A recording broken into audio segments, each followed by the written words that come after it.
ओम श्री गुरुदेव दत्त. नमस्कार मित्रांनो, तुमचे ओम श्री गुरुदेव दत्त या चॅनलमध्ये मनापासून स्वागत. चातुर्मासातील व्रताचरण म्हणजे श्री आषाढी एकादशीपासून 4 महिने चातुर्मास हा सुरू आहे किंवा होतो. चातुर्मासात स्तोत्रपठण, सदग्रंथ, खनसेवा याचबरोबर दानाचे विशेष महत्त्व आहे. त्याची थोडी आज आपण माहिती बघणार आहोत. पहिली म्हणजे स्वस्तिक. देवासमोर हळदी कुंकुवाचे स्वस्तिक काढावे. सांगतेला, उद्यापनाला हळदी कुंकू, करंडा, सुवासिनीला देऊ शकतात. नित्यदान. दररोज देवासमोर एक धान्य व दक्षिणा ठेवावी, याला नित्यदान म्हणतात. किंवा दर द्वादशीला देवासमोर धान्य ठेवून सत्पात्री किंवा मंदिरात दान द्यावे. उद्यापनाला सत्पात्री सात्विक व्यक्तीला जेवायला बोलवावे किंवा शिदा द्यावा. पृथ्वी पूजा. रोज देवघरात जमिनीला पाणी लावून पुसून स्वस्तिक, लक्ष्मी पाऊल काढून हळदी कुंकू, माळा, वस्त्र वाहून दूध साखर दाखवून ओटी भरावी.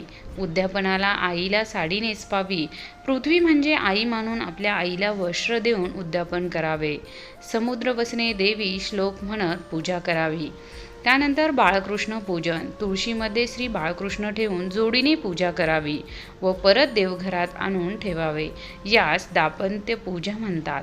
दररोज करावे. उद्यापनाला यथानुशक्ती वस्त्र देऊन मेहून जेवू घालू शकतात. पंचामृताने अभिषेक. श्रीकृष्णाला रोज पूजा अभिषेक करावी किंवा दर द्वादशीला पंचामृत घालून पूजा करून मध, तूप, दूध, दही, साखर दान करावे किंवा लोण्यात कृष्ण ठेवून पूजा करून लोणी दान करावे. 6 म्हणजे सुवासिनी सन्मान. दर द्वादशीला सुवासिनीला विडा, दक्षिणा, दूध, गजरा देऊन ओटी भरावी किंवा दर द्वादशीला सुवासिनीला बांगड्या भराव्या किंवा दर द्वादशीला साडी, सुपवान द्यावे. त्यानंतर तुळशी अलंकारिक पूजा. दर द्वादशीला तुळशीला सर्व अलंकार जसे की नथ, जोडवे, बांगड्या, मंगळसूत्र घालून ओटी भरावी. पूजा करून उद्यापनाला तेच दान करावे. मेहून भोजन. दर द्वादशीस मेहून जेवू घालू शकतात. उद्यापनाला चातुर्मासातील सर्व द्वादशांचे 9 मेहून एकत्र जेवायला घालून यथानुशक्ती वस्त्र देऊन ओटी भरणे.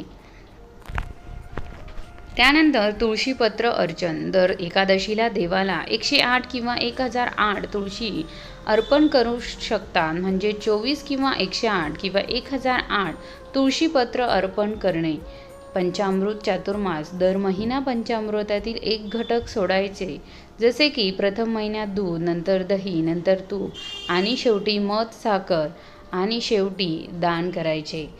लक्ष पुष्पार्चन. परिजात किंवा इतर सुवासिक लक्ष 1000 फुले भगवान विष्णूंना अर्पण तुम्ही करू शकता. त्यानंतर गौपूजन करायचे आहे. रोज किंवा द्वादशीला गायीची पूजा करा. गाय उपलब्ध नसेल तर चांदीच्या गायीची पूजा करावी. गोग्रास द्यावे. उद्यापनाला यथानुशक्ती गोदान करावे. त्यानंतर शिदादान. दर द्वादशीला देवासमोर शिदा काढून ठेवावे व संकल्प करून सत्पात्री द्यावे. नित्य देवदर्शन. मंदिरात जाऊन दर्शन, प्रदक्षिणा नियम करून करू शकता. त्यानंतर दीपदान. दररोज तुपाचा दिवा लावायचा. दर द्वादशीला दिवा लावून दीपदान किंवा समई दान करणे. मंदिरात तेल दान करणे अत्यंत लाभदायक असते. लक्ष संकल्प. लक्ष वाती करणे, लावणे किंवा देणे, लक्ष ओटी भरणे, लक्ष नमस्कार किंवा लक्ष जप करणे असे संकल्प तुम्ही करू शकता. त्यानंतर पुण्यवृक्ष अर्चन.